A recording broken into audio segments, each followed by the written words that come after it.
Many parts of the world have ghostly histories, long-standing links with things unexplained. Australia is not without its share. Generations have passed on stories of ghostly figures haunting old buildings and homes, tragic souls unable to find peace after death. At Port Arthur in Tasmania, ghost stories have flourished for many years. Even in the 1990s, strange visions appear. Some have been caught on film. Port Arthur in southeast Tasmania is a paradox. It is one of the most beautiful places on Earth, but its history is brutal and barbaric. Established in 1830, it soon became Australia's most notorious prison, a desolate outpost for 12,000 convicts. There's a feeling here. It's a real feeling of sadness. It's here during the day, but it's here at night as well. There was a lot of tragedy went on here. Exactly the kind of place you'd expect to find the unexpected and the unexplained. Like this mysterious apparition, captured on film by a Victorian couple one weekend last year. Their photograph may just show one of the ghosts of Port Arthur, a ghost we'll be telling you more about later. Today, the ruins of the colony seem to reach up to the heavens, but back in the convict days, Port Arthur was more like hell.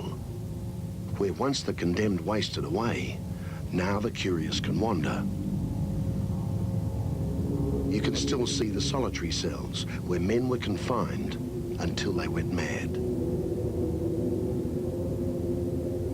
Some say the tortured souls of prisoners are still trapped within these forbidding and windswept walls. For more than 100 years, there have been stories of the lost returning to haunt the living. As a guide at Port Arthur, Pat Perry heard them all. But in 1989, she had her own encounter with the unknown. I was sitting in the tea room adjacent to the main room in the museum, filling in my worksheet for the week, and another guide was sitting a few feet away from me on the same bench. And he said, that ashtray just moved. And I said, don't be silly. And just as I said it, it moved along slowly, closer in my direction, and then it turned a right angle. And I immediately put my hand under the bench, thinking it was going to topple off, but it didn't. It just balanced on the end of the bench.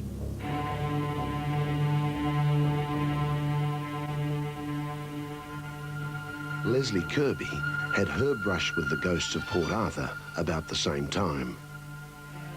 One afternoon, I was sitting in the medical officer's house.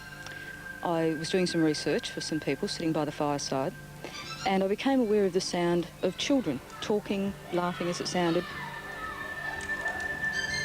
A century ago, the doctors, their wives and children lived here. The only bright spot in this depressing and God-forsaken place. Perhaps it was the echo of those earlier times that filtered down to Leslee Kirby. To this day, I can't explain where that sound came from. It was very clear, very distinct, just as I'm speaking now, but just no explanation. Then there's Nanny's room, where the woman who cared for the first commandant's children lived and died mysteriously. Today, it's just as it was in the 1800s, even down to Nanny's old rocking chair. That's another unusual thing about this house. There's been 2 occasions that I know of that the chair has been seen rocking by itself.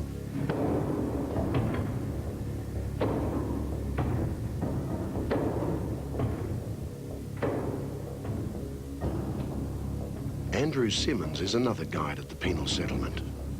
He's helped compile a book on the ghosts of Port Arthur, but not even he can explain the strange things that happen here in Nanny's room. For instance, the trouble many tourists have with their cameras. Flashlights that don't function, shutters that simply refuse to click, and strangest of all, these apparitions. On display in Nanny's room are two examples. Photographs taken by visitors, and in each case, there's a mysterious flash of light through the frame. Thousands of tourists pass through Nanny's room every year. Some say the prints are ghostly, others are dubious.